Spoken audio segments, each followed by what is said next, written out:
je lui dirais juste que Monsieur le Président, je suis l'un des jeunes qui vient des pays, tous les pays du monde ont envoyé de l'aide, sauf la RDC. Merci de choisir Hope Channel Télévision et bienvenue dans votre émission préférée, l'émission des entrepreneurs, Planète des Affaires. Nous sommes mardi, comme d'habitude nous parlons entrepreneuriat et aujourd'hui nous allons parler de l'entrepreneuriat avec un jeune de Goma qui va nous faire un point sur l'entrepreneuriat social. Et d'abord, avant de commencer, nous allons passer à notre rubrique Devinez quoi, devinez qui. Nous allons nous poser la question de savoir entre les ONG et les entreprises commerciales, lesquelles sont beaucoup plus riches, si on peut les dire en termes de fortune, entre les ONG et les entreprises commerciales, lesquelles sont beaucoup plus fortunées. Et voilà que nous allons accueillir notre invité pour aujourd'hui, M. Josué Mouneke. Bonjour et bienvenue. Bonjour M. Mardi. Nous sommes très heureux de vous accueillir dans l'émission préférée des entrepreneurs. Qu'est-ce que déjà ça vous fait d'être là? Non, c'est un honneur d'avoir cette opportunité de communiquer face à cette très grande audience. Et pour nous comme jeunes, c'est un coup de pouce qui nous permet de gagner en termes de visibilité, mais aussi en termes de notoriété. Voilà, et déjà, que dire de Josué Mouneke? C'est quoi le background de la personne qui se trouve? Josué Mouneke, c'est un jeune actif de Goma. Je suis coordonnateur de l'organisation Tous vers un Congo Nouveau, TCN-ASBL. C'est une organisation, premièrement une organisation de jeunes, mais qui intervient dans les domaines humanitaires. Voilà, et déjà qu'est-ce qu'on peut dire de vous? Déjà les backgrounds, qu'est-ce qui se cache? Parce qu'aujourd'hui, vous êtes en train de faire des choses dans la ville de Goma, on peut dire que c'est vraiment du concret. Qu'est-ce qu'il y a derrière? Qu'est-ce que vous avez, d'où vous êtes sorti au fait? De nulle part. Si je dis sorti de nulle part, ça veut dire juste que nous sommes issus des familles très fragiles et faibles sur le plan économique. Nous sommes venus à des communautés rurales et grâce à la vision que nous avons eue tout jeunes, et aujourd'hui nous sommes en train de travailler pour permettre à ce que cette vision soit grande, c'est que à la base déjà nous avons cru que en RDC il n'y a pas que la jeunesse qui est faible, qui est fragilisée, la jeunesse qui casse lorsque tout ne va pas bien. Nous avons aussi une jeunesse consciente. Nous avons aussi des jeunes qui croient au changement. Nous avons aussi des jeunes qui croient à un Congo nouveau, qui se disent nous avons un rôle à jouer dans chaque axe de développement de notre pays. C'est ça la motivation qui nous a poussé de contribuer au développement de notre pays, c'est que nous avons un rôle à jouer. Chaque personne a un rôle très particulier à jouer, une contribution à donner pour que le développement soit intégral et soit effectif.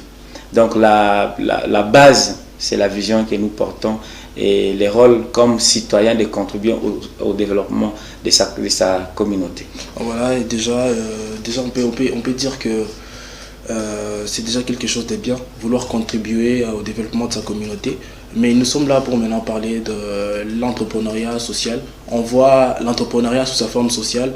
Déjà, on ne voit pas ce qui est commercial. Déjà, il y a l'entrepreneuriat commercial. Là, on voit un entrepreneur qui part acheter des marchandises et qui en vend. Un entrepreneur qui produit des marchandises pour en vendre. On voit l'entrepreneuriat politique. Mais on est beaucoup plus dans le social.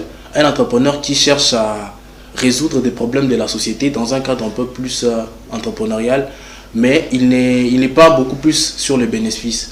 Alors, nous aimerions un peu savoir, selon vous, quelles sont les procédures qu'on doit mettre en place pour mettre en place une structure qui va résoudre des problèmes de la société, pas dans le cadre entrepreneurial, mais dans les cadres un peu plus sociétal, donc résoudre des problèmes de la société.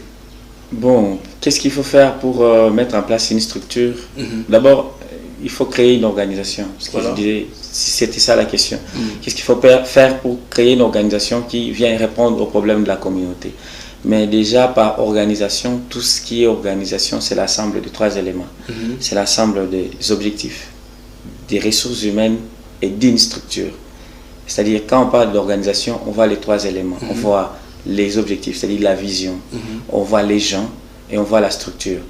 Et si vous êtes jeune, vous arrivez à faire un diagnostic dans votre communauté, vous pensez qu'il y a des problèmes auxquels vous pouvez répondre. Ces problèmes peuvent être environnementaux, peuvent être sociaux, peuvent être socio-économiques, culturels. Ces problèmes peuvent aussi être sanitaires et que vous pensez que vous avez un rôle à jouer. Il suffit juste de mettre en place une idée positive qui vient répondre à un besoin ou à un problème, et cibler un seul besoin dans la communauté. Parce que dans la communauté, il n'y a pas un seul problème. Même si nous travaillons dans l'éducation, la protection, la promotion de la jeunesse, il ne suffit pas que d'avoir un domaine dans lequel les autres personnes travaillent. Il faut cibler un problème dans la communauté auquel vous voulez répondre exactement. Et c'est là que vous allez bâtir une organisation qui vient répondre à un problème donné. Et tout en ciblant le problème auquel vous voulez apporter des solutions, il suffit que vous puissiez être entouré par des personnes qui croient en cette vision, qui croient en vous. Et parce que déjà dans les domaines du leadership, lorsque les personnes croient en nous, ils adoptent la vision que nous avons. Et lorsqu'ils adoptent la vision que nous avons, la vision devient à ce moment commune. Même si tu as été l'initiateur, la vision quitte d'une vision personnelle vers une vision communautaire. Et c'est l'association de chaque effort, la participation de chaque personne pour que cette vision soit concrétisée réellement. Et au-delà d'avoir des personnes qui croient en la vision, il suffit aussi d'être à mesure de créer une structure. De savoir que bon, moi je suis responsable de l'organisation, vous êtes secrétaire, vous êtes ceci. Parce que le problème, c'est la localisation des efforts. Aujourd'hui, nous avons des jeunes, par exemple, si on parle de notre système d'éducation, nous sommes formés de touche à tout. Il arrive, moi par exemple, j'encadre le stagiaire. Il arrive que je suis en face de moi avec des stagiaires qui sont en cycle, en phase terminale, mais qui ne savent pas à quoi réellement ils sont utiles ou performants dans la communauté, dans la société. Il suffit d'être à mesure aussi de savoir partager les responsabilités. Et lorsque vous savez partager les responsabilités, c'est ça maintenant la structuration de votre organisation. Et là, chaque personne, chaque jeune, selon sa technicité, selon ses compétences, saura apporter un résultat. Et nous savons que lorsque vous avez une structure, vous avez des personnes qui croient en la vision. Vous avez une vision, c'est déjà une énergie qui fait à ce que l'organisation soit à mesure d'apporter la solution aux problèmes de la communauté. Voilà, mais on vient de comprendre un peu sur la structuration. Maintenant, on aimerait entrer un peu plus dans le vif du sujet et être beaucoup plus pragmatique. Il y a un jeune qui, par exemple, il identifie un problème au sein de sa société. Il s'est dit, par exemple, dans la ville de Goma, il y a beaucoup de délinquants. Beaucoup de jeunes sont devenus des délinquants. Alors, comment il va mettre en place une structure qui va l'aider à résoudre ces problèmes-là dans un cadre de l'entrepreneuriat social? Bon, spécifiquement, par là, nous qui avions fait les développements ruraux, c'est que s'il y a un problème de la communauté, les problèmes, ce n'est pas le problème. Les problèmes, c'est les causes de ces problèmes. Parce que si vous voulez répondre à un problème, il faut d'abord savoir qu'est-ce qui cause ces problèmes exactement.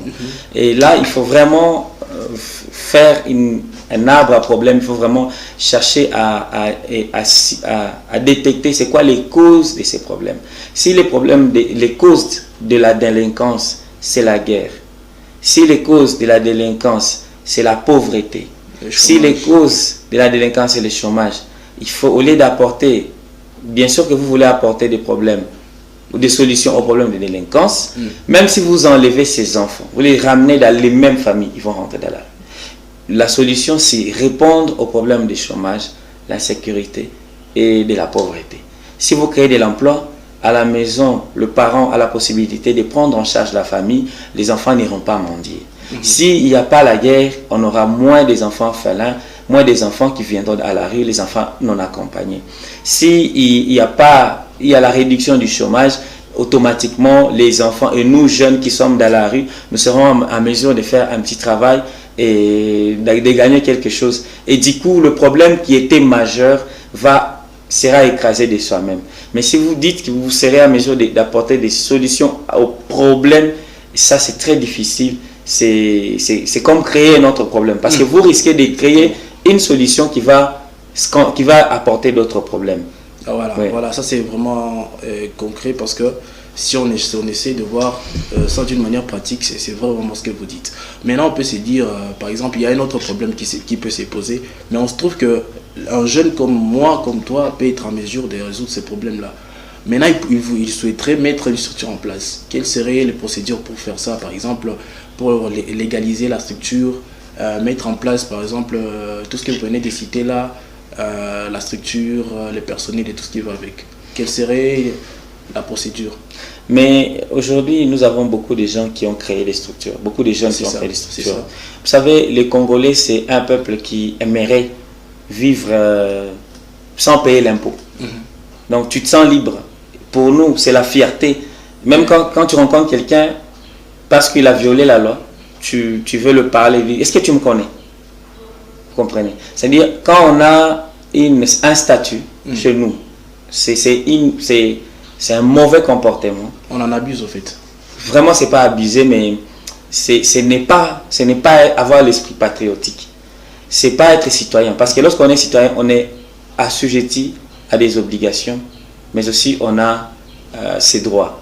C'est-à-dire, chez nous, ce que je disais, quand il y a une personne, tu le rencontres, il a un statut, il te dit, est-ce que tu me connais? Il a violé la loi, est-ce que tu me connais? Une personne aimerait créer une structure, une société, sans payer l'impôt, parce qu'il a un statut. Mais c'est de la même façon qu'il y a des organisations, il y a des jeunes qui ont créé des organisations. Ces organisations font 2, 3 mois, 4 mois, 5 mois, 10 mois, 2 ans, 3 ans. Mais ces organisations ne sont pas enregistrées, ne sont pas légales, ne sont pas légalisées. Moi, je pense que ils ont les soucis. Nous avons le souci de créer.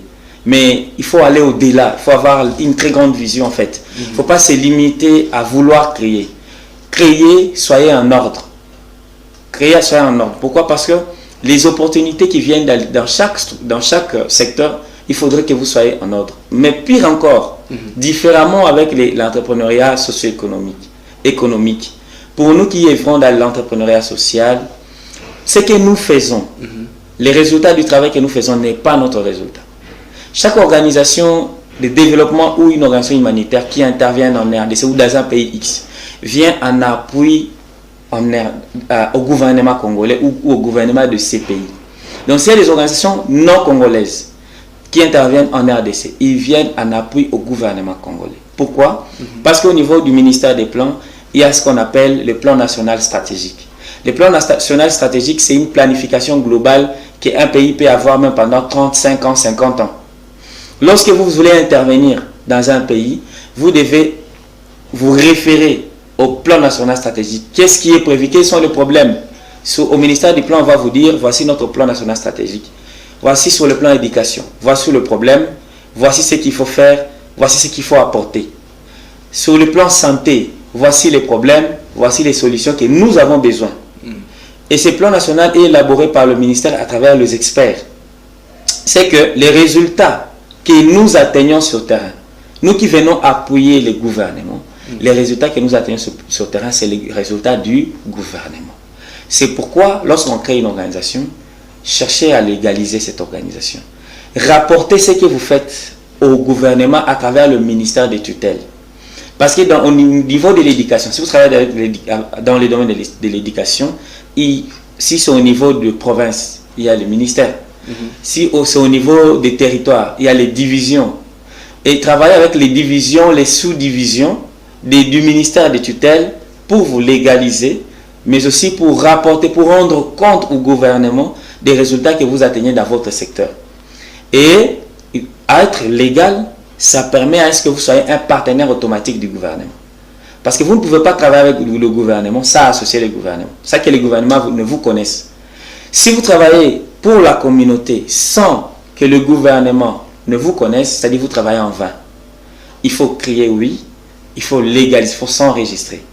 Il faut avoir un statut, il faut les notarier. Il faut chercher les attestations du ministère de tutelle, il faut chercher les autorisations provinciales et l'autorisation de fonctionnement, ce qu'on appelle l'autonomie juridique, la personnalité juridique. Il faut le chercher, mais après, vous êtes le partenaire maintenant du gouvernement. Rendez compte à votre ministère de tutelle et travaillez toujours avec les gouvernements dans chaque activité. Et là, vous devenez efficace. Et voilà, c'est déjà une très grande preuve sur l'entrepreneuriat social. Maintenant, nous aimerions passer au point de savoir quelles sont les difficultés auxquelles les entrepreneurs sociaux font face dans leur secteur. Dans notre secteur, en tout cas, les difficultés sont énormes. C'est un secteur technique, ce n'est pas un secteur aussi facile comme le pensent la plupart. Le secteur humanitaire, c'est l'un des secteurs très compliqués. Et les difficultés auxquelles nous sommes soumis, par exemple, l'insécurité. Vous le savez très bien. Nous venons répondre, nous sommes des sauveurs de vie. Nous apportons des solutions aux problèmes des personnes qui souffrent gratuitement, qui souffrent pour rien, sans savoir pourquoi je fais ça pour souffrir. Ces problèmes peuvent être, cette souffrance peut venir des conflits, comme dans notre zone d'intervention, des conflits, la guerre, des catastrophes naturelles aussi. Mais nous sommes subis aussi aux difficultés liées à la sécurité. Il y a des humanitaires qui sont kidnappés, il y a des véhicules, des logistiques, des humanitaires qui sont pillés. Tout ça, ça décourage. Parce qu'un humanitaire, c'est comme un médecin. Il est impartial. Même pendant des zones en conflit, un humanitaire doit aller sauver les gens. Nous sommes c'est comme de Croix-Rouge. Nous venons aider même un humanitaire pendant le conflit. Même s'il y a un militaire du cas de l'ennemi est blessé, l'humanitaire doit l'aider. Il doit l'aider. C'est pourquoi même vous verrez pendant les conflits, même pas en RDC seulement, même lorsqu'il y a eu conflit en Ukraine, la communauté internationale, l'ONU, a plaidé pour qu'il ait un couloir humanitaire. Parce que juste que l'humanitaire puisse entrer et de la partie de la Russie et la partie de l'Ukraine pour sauver des vies. Parce que les humanitaires sont soumis à des principes. Nous avons nos règles à nous, nous avons nos principes à nous, nous avons nos lois à nous, comme humanitaires. C'est pourquoi je disais que c'est un secteur aussi technique. C'est là que je dirais que nous sommes, bien sûr, nous subissons les risques de protection, parce que pour certaines, par exemple dans notre zone, nous avons de rebelles qui ne sont pas formés. Mais dans d'autres pays, il y a d'autres groupes armés qui sont formés, par exemple aux lois internationales. Ils savent qu'un humanitaire doit être protégé. Ils savent qu'il ne faut pas violer pendant les conflits. Ils savent que la femme doit être protégée. L'enfant ne doit pas être utilisé, ne doit pas être exploité. Maintenant, l'humanitaire veille pour toutes ces mesures de protection des droits de l'homme pendant ces périodes-là, pendant les conflits, pendant les catastrophes. C'est ce qui fait que l'humanitaire, dans notre zone où nous avons des groupes armés qui ne sont pas formés, nous devenons la cible de ces groupes armés. Voilà, déjà, et on se pose la question maintenant, quand on voit les entreprises, comme on peut dire les organisations internationales, on peut parler des ASBL ou ONG, selon chacun, on voit qu'ils sont beaucoup plus fortunés, comme la question le disait au début. On voit s'il y a une voiture neuve qui est entrée à Goma, ce sont des voitures venues des ONG, la Monisco ou je ne sais pas quoi d'autre. C'est difficile de voir un commercial acheter une voiture neuve venue du concessionnaire. Et on se pose la question de savoir, est-ce que ces organisations-là sont vraiment utiles au développement de la République démocratique du Congo et à quel niveau? Mais je pense déjà la question, elle est claire. Les organisations humanitaires sont les organisations les plus pauvres de toutes les organisations qui existent. Parce que ce sont des organisations qui subsistent des contributions et des cotisations. Si vous entrez, vous cliquez même, vous tapez PAM, vous entrez dans les sites des PAM, vous allez voir, on va vous demander de faire un don. Exactement, $1 ou bien combien? Même $1. C'est-à-dire que PAM en soi n'avait pas un cash flow, n'avait pas un capital. Okay? Différemment des entreprises qui naissent, vous avez $1000 comme capital, vous avez $100,000, vous avez 5,000, vous avez $1,000. Nous naissons gratuitement, sans rien. Et nous n'avons rien. Les organisations humanitaires n'ont rien. Les humanitaires sont les plus pauvres. Ce sont des demandeurs. Nous sommes les plus pauvres. Parce que nous n'avons pas l'argent. Nous ne faisons que garder l'argent que vous nous donnez pour aider vos confrères, pour aider vos frères. Les humanitaires sont des ponts pour que l'aide arrive aux nécessiteux. Il n'existe pas, bien sûr qu'il y a des organisations humanitaires qui ont un portefeuille, un très grand portefeuille, plus que certaines organisations, certaines structures, certaines entreprises commerciales.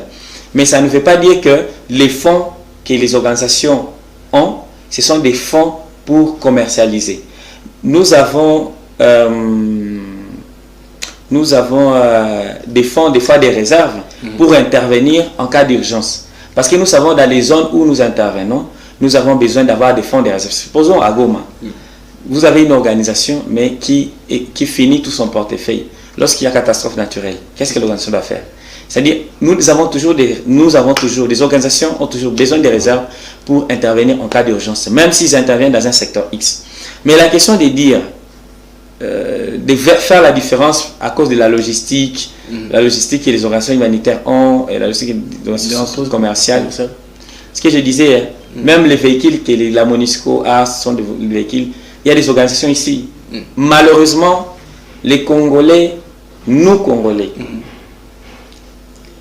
nous pensons seulement que lorsque les organisations humanitaires interviennent chez nous, ils viennent prendre quelque chose.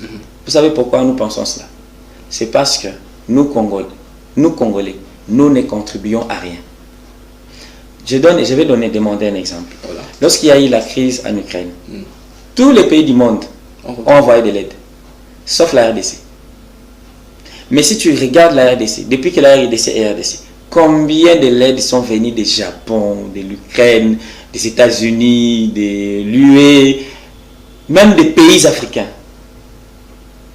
Nous devons laver cette façon, ces paradigmes, ces narratifs de penser seulement que s'il vient chez nous, il doit venir nous aider, non de prendre. Non, nous devons aussi être contribuables. Nous devons, en fait, même sur le plan social, le partenariat doit être gagnant-gagnant. Nous devons mettre en tête que même si quelqu'un vient t'appuyer à la maison, il doit gagner en contrepartie. C'est ça le problème. Nous voulons seulement gagner seuls. Mais nous ne voulons pas être contribuables. Mais il est vraiment important que la RDC aussi contribue lorsqu'il y a des crises partout. Lorsqu'il y a des crises partout, nous avons des militaires. Lorsqu'il y a une crise, nous devons envoyer des militaires. Ce qui a été le cas lorsqu'il y avait récemment, en 2020, il y avait Ebola en Guinée. La RDC a envoyé ses médecins. Et juste après notre flambée de 2018-2019 de la maladie à virus Ebola, la RDC a envoyé ses médecins pour aller appuyer les pays de l'Ouest qui avaient des problèmes d'Ebola. C'est ce que nous devons faire. Nous devons aussi être contribuables. Parce que si nous pensons que est-ce que ça vaut la peine que ces contributions nous viennent en RDC? Mais après le départ de la MONUSCO, c'est nous qui avons ces véhicules. C'est nous qui achetons ces véhicules en jachère. Et voilà, la question revient encore avec quelque chose, parce que vous avez énoncé la MONUSCO. On se pose maintenant la question de savoir est-ce que vraiment les organisations internationales ou bien les ONG, les ASPL sont nécessaires pour le développement de la RDC? Moi, je pense que pour le développement de la RDC, la seule nécessité, c'est le Congolais lui-même. Mais la question se pose, c'est la question. C'est là que je vais revenir. C'est-à-dire, tu comprends toi-même que pour le problème de la RDC, c'est comme d'être chez toi non en famille, chez toi à la maison. Est-ce que vraiment c'est moi qui dois venir te montrer tout ce que tu dois faire, apporter les solutions à tous les problèmes? Je peux venir en aide. C'est comme je l'ai dit tantôt. Il faut comprendre quel est le mandat exact des organisations humanitaires en RDC. Tout ce qui s'appelle organisation vient en appui au gouvernement congolais. Ne viennent pas développer la RDC, mais vient appuyer le gouvernement congolais à développer sa propre maison. Mais par là, nous comprenons comme si les ONG jouent un très grand rôle plus que quoi? C'est là qu'on se pose la question, c'est là qu'on fait la confusion en disant que est-ce que ces organisations ont vraiment une mission pertinente chez nous? Non, c'est pas le problème, c'est pas leur mission. Le problème est qu'ils jouent tellement leur rôle du fait jusqu'à ce que nous voyons tellement ces organisations s'enrichir, devenir grandes, que la capacité d'action de notre gouvernement devra être résiliente. Voilà, nous étions en train de parler de la question des organismes internationaux avec Josué Monique qui nous relance sur la question. On voudrait savoir vraiment si les organismes internationaux sont vraiment nécessaires pour le développement de la RDC, comme vous étiez en train de le dire. Selon vous, est-ce qu'ils sont vraiment nécessaires, ces organisations? Oui, bon, ce que j'étais en train de dire, c'est que chaque organisation vient en appui au gouvernement. Et lorsque tu viens en appui à une famille, c'est à la famille de développer sa capacité de gestion. C'est au gouvernement de nous gérer, de gérer les organisations qui viennent en appui. au gouvernement et de faire à ce que sa capacité d'action soit au-delà de la capacité d'action du visiteur. Mais ce que nous remarquons, c'est que la capacité d'action des pays qui nous appuient semble être au-delà de notre capacité d'action chez nous-mêmes. Et ça, c'est pourquoi? Parce que nous-mêmes, nous ne sommes pas contribuables. Ce que je disais au départ, c'est que le gouvernement congolais doit aussi être contribuable à d'autres gouvernements qui traversent des moments très difficiles. Mais s'il faut poser la question, est-ce que c'est l'étranger ou le partenaire qui doit développer la RDC? La réponse est non. Le partenaire du gouvernement fait son rôle, apporte son appui, vient en appui, mais c'est au gouvernement de jouer aussi son rôle. Les rôles sont partagés en fait. Le mandat des organisations n'est pas le mandat du gouvernement. Et il faut comprendre, il faut que la population aussi en soit à mesure de contribuer à la réalisation des solutions dans la communauté. Donc nous pensons que chaque partie a une responsabilité. Les responsabilités sont partagées. Et de la part du gouvernement et de la part des organisations. Parce que ce sont des partenaires du gouvernement. Voilà, donc nous sommes en train de parler de l'entrepreneuriat social. Nous sommes très ravis de recevoir Josué Monique qui est en train de nous parler. Il nous a vraiment beaucoup donné sur ce point-là. Nous avons beaucoup appris avec Josué. Et on va un peu lui poser quelques questions qui ne vont pas dans les sujets du jour. Premièrement, M. Josué, nous aimerions savoir s'il arrivait que, par exemple, vous êtes aux États-Unis, vous êtes là juste pour les vacances. Et vous croisez Joe Biden dans l'ascenseur, vous êtes avec lui dans l'ascenseur. Que lui direz-vous pour le retenir et passer ces moments et retenir cette personne-là, de faire en sorte qu'il puisse vous rappeler après le président Joe Biden qui est le président des États-Unis? Moi, je pense, ce que je dirais, c'est ce que je fais d'habitude. Et je lui dirais juste que, monsieur le président, je suis l'un des jeunes qui vient des pays qui subissent les conflits. Et ces conflits sont pilotés par différents pays qui sont par l'Occident, si je peux appeler ça comme ça. Parce que le mal que nous avons, c'est de vouloir laver la réalité. Nous savons que notre pays aujourd'hui, étant humanitaire, nous payons le pot cassé. Nous supportons les charges qui est causées par certains pouvoirs. Et moi, je pense que je lui dirais, étant jeune, je lui dirais que je suis parmi ces jeunes qui a survécu des conflits armés. Et ce que je voulais, que lui, en tant que président, essaye d'aménager des efforts, qu'aucun jeune qui vient après moi puisse subir ce que moi j'ai survécu. Tu sais, moi, personnellement, je suis de Béni. Je suis natif du territoire de Béni. Je sais ce qui s'est passé à Béni. J'ai vécu, j'ai vu comment les gens ont été massacrés. Je suis venu de ces côtés. J'ai vu aussi, j'ai circulé un peu la province. Je connais la souffrance locale. Je connais ce que nous traversons. Je pense qu'il n'y a pas plus grand que la paix. Il n'y a pas des investissements qui pouvaient tenir sans la paix. Aujourd'hui, la ville de Béni est ce qu'elle est devenue aujourd'hui parce qu'il n'y a pas la paix. Mais qui pourrait penser que Béni serait aride aujourd'hui dans les